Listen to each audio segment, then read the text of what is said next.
So I'm the guy at home in Idaho with my bunny slippers on, and then Bill goes out and does like amazing things. I just hand him cool stuff to do things with.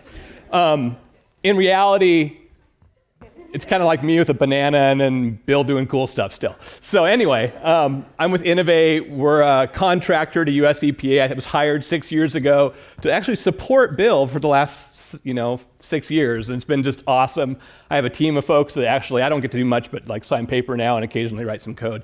But I'm going to talk a little bit about the project that we were doing there at US EPA. So, I mean, it's pretty obvious if you like read the paper or watch TV or anything that, EPA's, they have a lot of needs. They're kind of in the press. And so we've got to do a lot with maybe less in the future. So we're looking at, we support the GIS Center there. We're doing a lot of stuff for Build. There's a ton of data. The oceans are really big, I mean, they're just a huge place. So we're increasingly trying to leverage data assets outside of kind of our own personal network or gathering data. I mean, for years, we're really good at ETL strategies, extract, transform, and load. So, and that's really cool because the data's in a lot of different formats and NetCDF or, scientific formats that we can't readily pull into GIS easily. And so we've done that, and so a good example of that is we're actually harvesting back the coastal currents data from Scripps Institute on an hourly basis and making that available in ArcGIS Server and displaying that in ArcGIS Online Maps. And it's really cool. And we can play it forward and backwards and help Bill figure out where the oil or whatever it's going to drift away. He can look at this stuff, but it takes maintenance to kind of keep this stuff running. And we know maintenance money is probably something that'll be harder and harder to get in the future. And so, I mean, it just can be problematic. Lots of things change that affect the ETL process. I mean, if somebody goes and changes the web server from HTTP to HTTPS and all of a sudden things break, Bill wants to know what's going on. He's out saving monk seals or doing something awesome and it doesn't work. And so a lot of things can kind of get messed up with the ETL. And we do our best to keep things running, and I think we've got a 99.8 or something uptime on our servers, but ultimately that takes time. So what if, just what if, we could actually drink from the source? That would save us all kinds of time, it would save us money. I mean, one might argue that the federal government's already paying for it to be developed over here. What if, we were all using the same stuff? We had more time to do things with less. So, ArcGIS Pro in to save the day. Well, at least, I've been to the UC a few dozen times, and I've heard this speech, so I said, you know what, I'm going to do an ArcGIS Pro project for this, and I'm going to do it just like up at the UC, and it's going to be amazing, and Bill's going to be really excited about this. So, part of the issue that I had, unfortunately, there was this other natural disaster going on called the Northern California fires. And since we provide emergency support, we've actually been on that too. So I haven't got to spend quite as much time as I was hoping to. But the idea was, using the power of Pro, we could consume data from other services, such as the Living Atlas data. So there's a ton of really awesome data on the Living Atlas. Keith has done a great job of getting stuff there, and it's growing. And boy, wouldn't that be cool if we could just consume some of that stuff? And then I wouldn't have to download it and write ETLs, or the staff would. But the idea being, well, it's really cool to see data, but what if we could actually do analysis with that data? And actually create data products by grabbing some data from over here and some data from the Living Atlas and mashing up and helping Bill and the other folks solve problems that they have.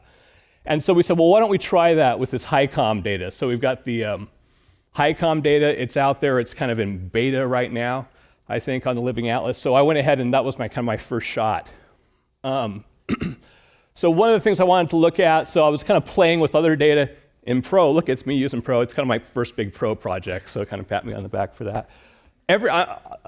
I'm sorry, we're an ESRI business partner, and I love ESRI, and I've worked with ESRI products for 25 years, but up to this point, every time I launched Pro, it would always blow up on me. Like every 6 months, I would try it, and it's gonna work this time, and poof. To ESRI's credit, it hasn't blown up any time in this whole project, so right on. 2.01 or whatever I'm at. So here we have the, some data. So this is sea surface temperature, grabbing that from the Living Atlas. Here's the productivity data. So I wrote an ETL for the productivity from OSU. So it actually cranked in, I don't know, 12 years of productivity data for every year. Loaded that on EPA's server, did a mosaic data set and published it, and made a service out of that. And so, we can view that in Pro. That's pretty cool. And then here's the HICOM data coming out of Living Atlas. So the idea was, and just kind of brainstorming a little bit with Bill, like, well, how would we want to look at this? Well, how do we want to figure out this ocean plastic thing? And so Bill was suggesting, let's take a look at sea surface height and these productivity zones, and see the upwelling and all that stuff, and see how it affects. So let's try to just do a mashup with that. So, well, as my grandmother might have said, the best laid plans of mice and men. So issues that we've ran into is, yes, we can bring the data up really awesome in Pro. We can overlay it and show it side by side. But unfortunately, the analysis part didn't quite work as planned. So of course, I called ESRI and started an incident. And we're pretty sure there's a bug at 2.02 that won't let us do that. Coincidentally, I went back to my old standby ArcMap. Doesn't work there either. Basically, time series, there's an issue. So when you do the analysis, it somehow doesn't know the time slot it wants to pull the data from. I'm sure they'll fix it. It's an important feature. So anyway, Keith had a great idea. So what if we do this? What if we actually do a couple different things? First, in the processing template, you set it to none, and then you write a definition query against the service. So I'm actually still hitting the Living Atlas service, and then just query it for one date range. I mean, of course, this is kind of problematic to do multi-year analysis and stuff like that, but it does work. So in this particular case, I was successful at extracting, in my case, the productivity data for July that was high, and then mashing that up.